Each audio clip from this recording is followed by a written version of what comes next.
우리 지난 주간 제자 훈련 중에 이런 한자 성어가 등장했습니다. 부창부수. 부창부수. 어떤 맥락이었냐면요, 아담과 하와의 죄를 이렇게 같이 공부하면서 하와가 선악과를 따먹고 그걸 또 아담에게 주니까 그걸 또 따먹고. 부창부수가 뭡니까? 남편은 노래하고 아내는 따라하고. 그게 부창부수잖아요. 근데 그 창자가 노래한다는 뜻도 있겠지만 또 자기 주장을 한다, 그런 의미도 있다고 해요. 그러니 남편이 어떤 이야기를 하면 그 부인이 옆에서 맞장 붙여주고 그런 걸 부창부수라고 하는데, 물론 아담과 하와의 경우는 여자가 먼저니까 그 부자가 서로 바뀌어야 되겠지만 말은 다 또 부창부수겠습니다만, 여러분, 남편이 노래하고 아내는 따라하고. 근데 부창부수라는 말이 서로 화목하고 금슬이 좋은 부부를 뜻하는 그런 말이기도 한데, 또 가끔은 또 비꼬는 말로 사용되는 것 같아요. 부창부수라는 이 단어를 표준 국어 대사전에 찾아보니까요, 최명희의 소설 혼불의 한 구절을 인용하더라고요. 거기 이렇게 되어 있습니다. 부창부수라더니 나한테 그리 대하자고 둘이서 약조했는가, 이런 얘기가 나와요. 부창부수라더니 너네 둘이 지금 짜고 그렇게 나한테 그러는 거냐, 이렇게 이야기는 맥락에서 나오는데요. 성경에는 부창부수를 할 만한 부부들이 많이 등장합니다. 아브라함과 하와의 경우에는 좋은 의미의 부창부수이겠죠. 우리는 보통 아브라함의 믿음을 생각하느라 사라의 믿음을 놓칠 때가 있는데, 아브라함의 믿음도 훌륭하지만 이 사라의 믿음도 보통 믿음이 아니죠. 어떻게 보면 여자로서 굉장히 치욕적인 일도 있었는데, 그럼에도 불구하고 또 남편을 주로 잘 섬기고 또 하나님을 잘 섬겨서 하나님은 아브라함의 후손을 주시되, 아브라함의 후손은 꼭 사라를 통할 필요는 없잖아요. 그죠? 말 그대로만 한다면. 그러나 하나님은 아브라함에게 후손을 주시되 반드시 사라를 통해서 주시겠다, 이렇게 말씀을 하셨죠. 반면에 나쁜 사라의 부창부수도 있습니다. 아담과 하와가 그런 얘기했고, 또 오늘 우리가 읽은 본문 말씀에 등장하는 누구지요? 아나니아와 삽비라. 아나니아와 삽비라도 이 나쁜 사라의 부창부수에 속할 것입니다. 예수님이 부활하신 후에 남겨진 제자들이 이제 교회를 시작하게 되었잖아요. 사도행전은 처음에 교회가 시작을 해서 어떻게 그 교회가 점차 확산되기 시작했는지를 전해주고 있습니다. 사도행전 1장을 여러분 잠깐 보시면 한번 슬쩍 한번 보세요. 사도행전 1장 보면 예수님이 승천하신 후에 여러 가지 이야기 있습니다만, 제자들이 가룟 유다의 빈자리를 채워요. 여기서 성경 퀴즈. 그 가룟 유다의 빈자리를 채운 제자 이름 뭘까요? 마띠아죠. 마띠아. 제자를 채워요. 이게 뭡니까? 이제 교회의 12사도, 이스라엘 12지파를 대표하는 이 12사도의 빈자리를 채우면서 교회의 틀을 다시 확립하는 그런 내용이죠. 그렇게 교회의 틀 구조를 세우고요, 2장을 보면 오순절 성령 강림이 임해요. 오순절에 성령이 임하여서 사람들이 방언을 하기 시작하죠. 외국어를 구사하기 시작합니다. 그리고 베드로가 그 나타난 현상들을 사람들에게 설명을 하고 또 예수님을 전하지요.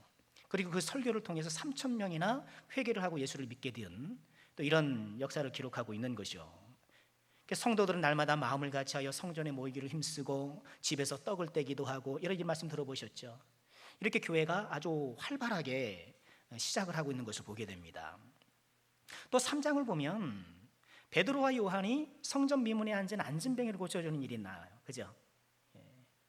그러니 이 예수님을 믿는 제자들이 예수님 못지않는 기적을 행함을 통하여서 역시 복음에 힘을 더해주고 있고요.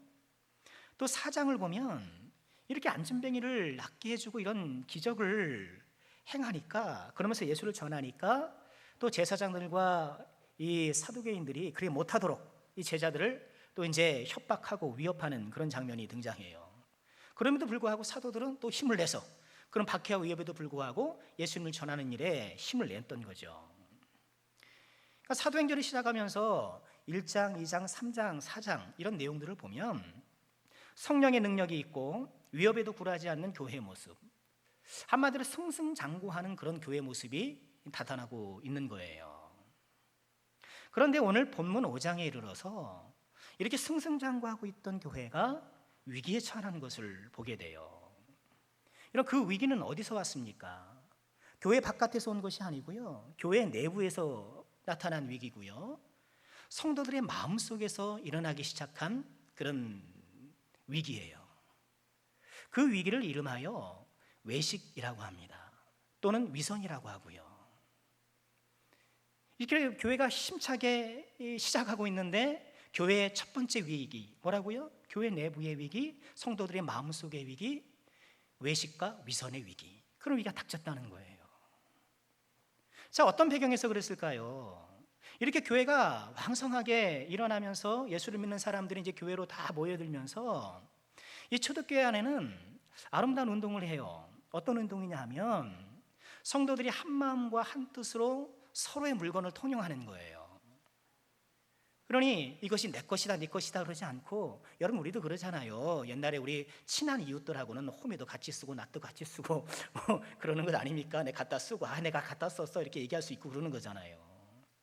그런 것처럼 서로의 물건을 내 것이라 하지 않고 서로 통용하는 그런 운동이 있게 되었고요. 또는 자기 재물을 내어서 자기 부동산을 팔아가지고 그 재물로 가난한 사람을 돕는 이런 운동이 있었던 거예요. 대단하죠. 여러분 우리 조국 교회에 이전에 성령의 부흥 운동이 있고 교회마다 그 부흥의 특별한 전성기가 있는데, 여러분 그런 전성기를 보아도 이만큼은 아니었던 것 같아요.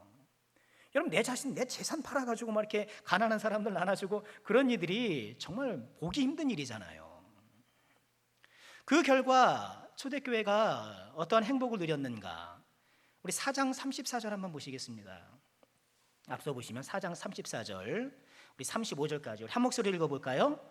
그 중에 가난한 사람이 없으니 이는 밭과 집 있는 자는 팔아 그 판 것의 값을 가져다가 사도들의 발 앞에 두매 그들이 각 사람의 필요에 따라 나누어 줌이라.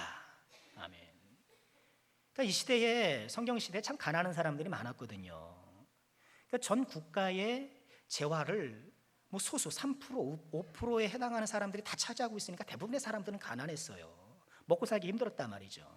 그런데 그 가운데서도 조금 있는 사람들이 이렇게 자신의 재산을 팔아가지고 가난한 사람들에게 나누어 주고, 이런 아름다운 운동이 있게 된 거예요. 여러분 34절과 35절에서 우리가 잠시 또 구제의 원리를 좀 볼 필요가 있는데요. 자, 지금 어떻게 하고 있습니까? 어떤 사람들이 밭과 집이 있어서 그것을 팔아요. 근데 판 다음에 그것을 어디에 가져와요? 어디로 가져와요? 사도들의 발 앞에 가져와요. 그러니까 교회 공동체 앞으로 가져와요. 그럼 교회 공동체에서 어떻게 해요? 각 사람의 필요에 따라 그것을 나눠주더라는 거예요. 아니 내 재산을 내가 팔아서 내가 의미대로 내가 주고 싶은 사람에게 나눠주면 어떨까 싶어요. 그런데 그렇게 하지 않아요. 그렇게 하지 않고 교회 공동체 앞에 이른바 헌금을 해서 그 교회 공동체 이름으로 그 사람을 돕게 해요. 이게 참 훌륭한 방법이에요. 이렇게 함으로써 어떤 효과가 생기나요? 그 드린 사람이 잠시 뒤로 물러나게 되고 주님의 몸된 교회가, 다시 말해서 예수님의 이름이 전면에 등장하게 되죠. 초대교회 성도들이 이렇게 구제를 했다는 거예요. 참 지혜로운 방법이고, 그래서 드린 사람은 뒤로 숨고 주님은 드러나고, 이런 방식으로 가난한 사람을 도왔다는 거예요. 이렇게 헌신한 사람 중에 이어지는 36절 37절을 보면 누가 있었나요? 바나바라는 사람도 있었어요. 바나바. 이 바나바는 아시는 대로 잠시 후에 좀 지나서 이 회심한 사울을 교회로 이렇게 인도해 준 그 사람이잖아요. 그래서 이 사람의 이름을 따서 우리가 바나바 사역들이 하는 거잖아요.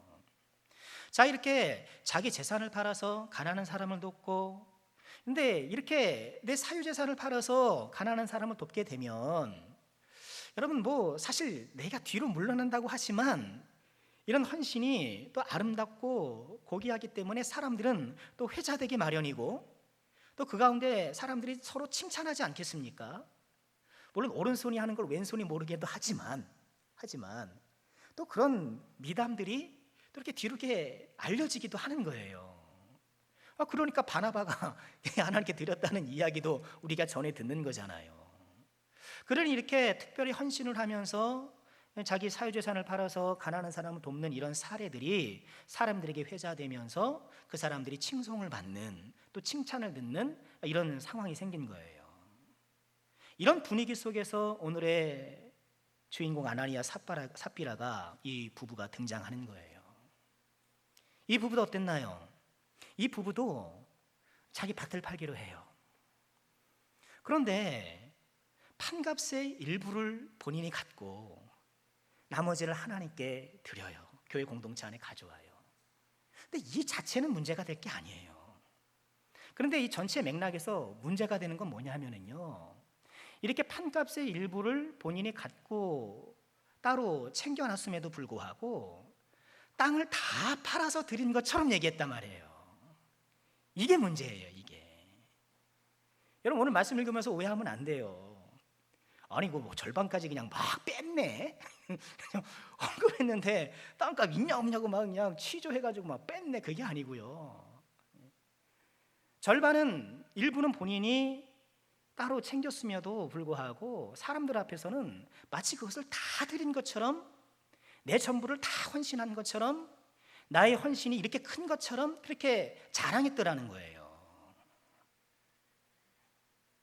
그게 탄로가 났죠. 베드로가 꿰뚫어 압니다. 성령께서 알게 해주신 거죠. 어찌하여 사탄이 내 마음에 가득하며 내가 성령을 속이고 땅값 얼마를 감추었느냐. 어찌하여 성령을 속였느냐.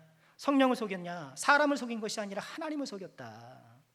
이렇게 말하면서 베드로가 책망을 하고, 그러자 어떡합니까? 아나니아가 그 자리에서 죽어요. 그리고 3시간이 지나서 그의 아내 삽비라가 또 옵니다. 베드로가 똑같이 질문해요. 이게 판값이 전부냐? 예, 전부입니다.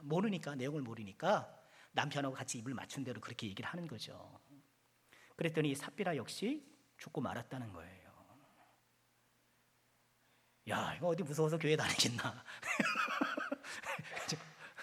아니, 헌금 좀 빼돌렸다고 그냥 막 그 자리에서 죽고 막 그러네. 예.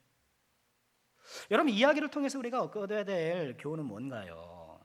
한 3가지만 간략하게 같이 나누고 싶어요. 첫째는요, 내 신앙을 위태롭게 하는 것은 내 안에서 나온다는 거예요. 오늘 말씀이 주는 소중한 교훈이에요. 지금 교회를 위태롭게 했던 것이 외부의 박해가 아니에요. 그것도 물론 교회를 고통스럽게 하고 힘들게 했지만, 오히려 치명적인 것은 이처럼 내 안에서, 교회 내부에서, 내 마음속에서 나오더라는 거예요. 내 신앙의 최고의 적은 누군가요? 나예요. 여러분, 우리가 이것을 꼭 기억해야 돼요. 우리 신앙생활을 하다 보면 가끔, 아이고 누구 때문에 내가 시험 나가지고 뭐 힘드네, 뭐 어렵네, 막 그럴 때가 있잖아요. 그런데 따지고 보면 시험 없는 사람이 어디 있어요? 사막에 가면 모래가 있는 것처럼요, 예수를 믿고 신앙생활 하다 보면 시험거리가 늘 있게 되어 있어요. 여러분, 우리는 내 신앙의 최대적이 나라는 것을 기억하고요, 그렇게 시험을 경험해도 이겨내는 사람이 있어요. 여러분, 우리가 그것을 소망하면서요, 물론 우리는 어렵고 힘들기 때문에 장신함심할 수 있고, 그렇죠? 또 참 기운이 빠질 수가 있지만, 그러나 다시 일어나고요, 이 믿음의 길에 항상 시험거리 같다는 생각을 갖고 보다 더 의연하게 상황을 대처해야 되지 않겠는가. 두 번째 우리가 좀 생각해야 될 교훈은요, 역시나 주님은 뭘 싫어하셔요? 외식을 싫어하신다는 거예요. 교회를 흔드는 이 사탄의 첫 번째 도구가, 혹은 방법이 외식과 위선이었다는 것에 우리가 집중해야 돼요. 왜 하나님께서 이렇게 강력하게 이 첫 외식을 징벌하셨는가? 야, 겁나서 교회 못 다니겠네. 맨 끝에 보니까 사람들이 다 두려워하니라. 왜요? 그만큼 이 외식, 이 위선을 우리 주님께서 싫어하신다는 거예요. 이런 외식이 뭔가요? 외식이라는 것은 그 단어가 연극 배우라는 뜻이 있어요. 연극 배우는 늘 가장합니다. 과장을 또 해요. 그러니까 외식이라는 것은 사람들 앞에 나를 좋게 보이려고 나의 믿음을 자랑하려는 태도예요. 이 외식. 아나니와 삽비라가 실수가 바로 이거잖아요. 사람들 앞에 내가 믿음 좋은 사람인 것처럼 이렇게 과시하려고, 내가 이렇게 크게 헌신한 사람인 것처럼 나를 드러내려고 했던 것, 이 자기 자랑을 하려고 했던 것. 여러분, 교회 내에서 이런 외식과 위선이 큰 위험이고요. 예수님이 바리새인들을 싫어하신 이유가 뭐예요? 그들이 바리새인이기 때문인가요? 아닙니다. 오히려 그들의 특별한 헌신을 우리 예수님 칭찬하셨어요. 그들은 어떤 11조를 했습니까? 박하의 11조. 박하라는 것은요, 쉽게 얘기해서 내가 길 가다가 이렇게 우연하게 얻은 약초 같은 거예요. 그런 것도 11조를 했단 말이에요. 그러니까 우리가 교회 끝나고 이렇게 이제 집에 가다가 길거리에서 한 1,000원짜리 지폐를 주었어요. 그거 11조 하는 거예요. 그것도 이렇게 철저하게 11조 하는, 또 하나님 앞에 헌신하려고 했던 그들의 마음을 이해하시고, 또 하나님께서 일부 예수님께서 일부 인정하시긴 했지만 뭘 싫어하신 거예요? 외식이에요. 외식. 언제나 자기 자신을 과시하고 사람들 앞에 자기를 좋게 보이려고 하는 그런 모습. 여러분, 이런 외식이 우리의 신앙을 병들게 하고 교회를 병들게 하고 우리 주님의 큰 책망의 거리가 된다는 걸 꼭 기억하고요. 다행스러운 건 뭔가요? 이렇게 첫 번째 외식을 강력하게 처벌하셨던 주님께서 똑같이 하시진 않는다는 거예요. 만약에 지금도 외식하는 자를 이렇게 갑자기 큰 벌을 내리시면 여기 저를 비롯해서 남아있는 사람이 어디 있겠습니까?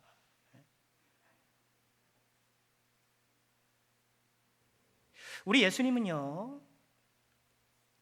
항상 깨어있을 것을 우리에게 강조하시면서요, 깨어있지 못하고 나태한 종들이 종국에 처하게 될 그런 형벌을 경고하신 적이 있어요. 마태복음 24장 48절인데요. 보실까요?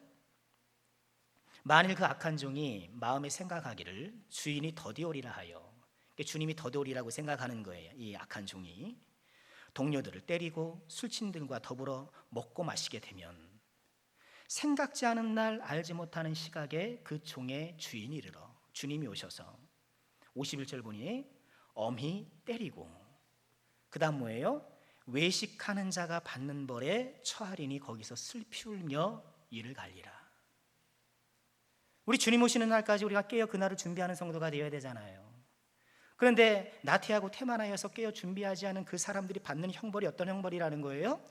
외식하는 자가 받는 형벌. 그럼 이 말씀은 뭐예요? 깨어 준비하지 않는 나태하고 게으른 신앙과 외식하는 신앙을 동급으로 보는 거예요. 외식은 이처럼 주님 앞에 큰 죄가 되고, 자, 세 번째요. 오늘 말씀을 통해서 우리가 묵상해 볼 것은요, 당연한 얘기일 수 있겠습니다만 외식은 거짓말과는 함께 한다는 거예요. 외식 자체가 거짓말이죠. 사실 부풀리니까 거짓말이긴 한데 이 외식은 유독 이 거짓말과 함께 해요. 사실 외식뿐이겠습니까? 죄가 있는 곳에는 거짓말이 있어요. 가만 생각해 보세요. 죄 있는 곳에는 항상 거짓말이 있어요. 이게 쫓아가요. 창세기 아담과 하와가 그랬잖아요. 그들이 넘어간 것도 뭐 때문이에요? 거짓말 때문에. 누구의 거짓말? 처음에는 뱀의 거짓말. 왜 뱀이 이 거짓말의 종합 세트를 보여주잖아요. 기억나시나요? 우리 제자훈련생도 기억나시나요? 거짓말의 세 가지 종류. 첫 번째가 뭐예요? 거짓말은 사실을 부정해요. 사실을 부정하는 게 거짓말이에요. 두 번째 거짓말은 사실을 왜곡하는 거예요. 축소 혹은 과장하는 거예요. 이게 거짓말이에요. 세 번째 거짓말은 사실을 악용하는 거예요. 아유, 누가 당신 욕했어? 당신에게 안 좋은 얘기했어? 사실이라 하더라도 그것을 그렇게 잘못 전하면 그게 거짓말이에요. 여러분, 이것을 꼭 기억하세요. 내가 안 좋은 말을 전하는 것이 악한 말을 전하는 것이 거짓말이에요. 그런데 그 일이 탄로나면 대부분 뭐라고 변명해요? 내가 뭐 없는 말 했어? 이래요. 사실을 말했다는 거예요. 그렇지 않아요. 거짓말이에요. 서울 상계동 감자탕 교회라는 곳이 있습니다. 들어보셨나요? 감자탕 교회라고 있습니다. 옛날에 그 책도 많이 팔리고 조연산 목사님이라는 분인데요. 그분의 책 속에 이런 이야기가 나와요. 그분이 어느 교회 집회에 초청을 받았던 모양이에요. 그런데 숙소가 하필이면 어떤 모텔이었대요. 조금 외진 모텔. 어떤 모텔이에요? 그런 모텔 뭐라 그래요? 어떤 모텔. 그죠? 모텔이에요. 휴대폰이 없는 그 때였대요. 그때는. 그러니 이제 밤에 집에 안부 전화를 하려고 모텔 앞에 있는 공중전화를 기다리고 있었답니다. 근데 앞에 어떠한 여성분이 통화를 하고 있었어요.